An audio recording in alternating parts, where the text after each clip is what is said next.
Sa pagkakasal ay pinapagsasama ng Diyos ang lalaki at babae upang maging isang laman lamang sa paningin ng may kapal. Ang pinapagsama nga ng Diyos ay huwag papaghiwalayin ng tao.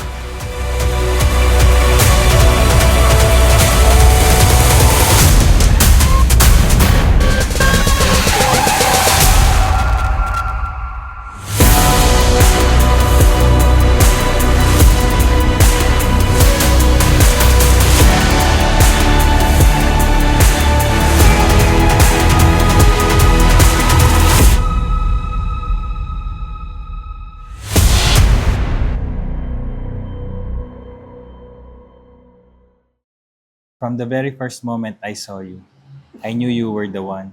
Though asking someone out isn't something I normally do, I made an exemption for you because my heart recognized something that is truly special. Ang ganda kasi ni M. So sinundan ko siya talaga ng tingin. Sabi ko, wow, parang may anghel, parang ganyan. So yun yung term na ginamit ko noon hanggang sa Tapos nagkasabay kami sa elevator, sabi niya, anak mo yan? Sabi ko, hindi. ayan na. So, uy, may chance. Ganon. Tapos after that, wala na kaming mga communication, wala nang ano. Tapos after a year, nandun siya sa vicinity namin, malapit siya sa bahay namin. Sabi niya, kape tayo.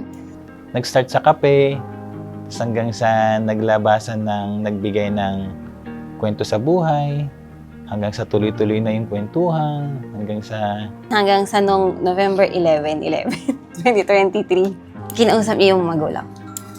Hindi siya sobrang grand, pero sobrang sincere niya.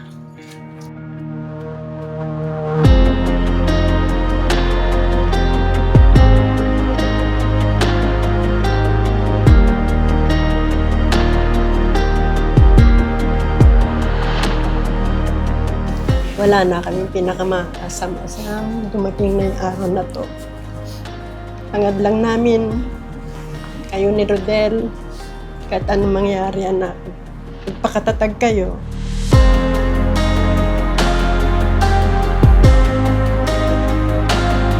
Kung gusto mo isang tao, gagawin mo lahat para sa kanya. Na kahit minsan naiinis kang gawin. Eh since gusto niya yon, dapat gawin mo. Tapos yun nga, nung lagi yung nananalangin nung na, Ama, si M na lang, huwag mo nang ilayo. Ilang beses niya sinabi na, ako na lang, huwag ka nang maghanap ng iba. Tapos hindi ko siya sinasagot, no? So, pag hindi ko to tinuloy, ibig sabihin, hindi ako sincere dun sa panalangin ko. So, sige Ama, pahirapan mo ako, pero hindi ako bibitaw. Sa relationship namin, yun yung naging batayan ng love. Yung commitment niya, yung pagiging constant niya na kung ano siya nung day one, hanggang ngayon, ganun pa rin siya. The plans we make and chances we take. In-invite niya yung sarili niya. Sabi niya, teka, kasal ka, di ba? Invited ako, Quiet confidence and trusting every step. And we know that our faith will get us through. It's so When we first met, I had never imagined I would end up marrying you. You've made so many adjustments and sacrifices for my happiness, always putting me first. Lagi niyang inuuna yung happiness mo. Tsaka higit sa lahat, mahal niya yung pamilya ko. Kaya nung niyaya niya ako na, hindi na ako nagdalawa isip. first day.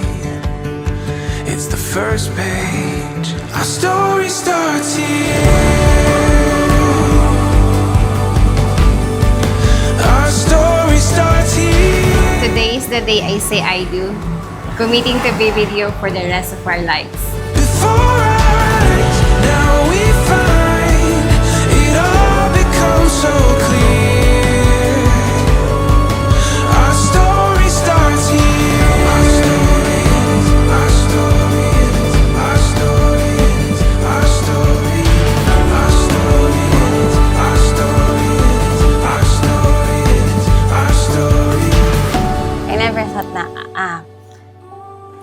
naabot kami sa ganito.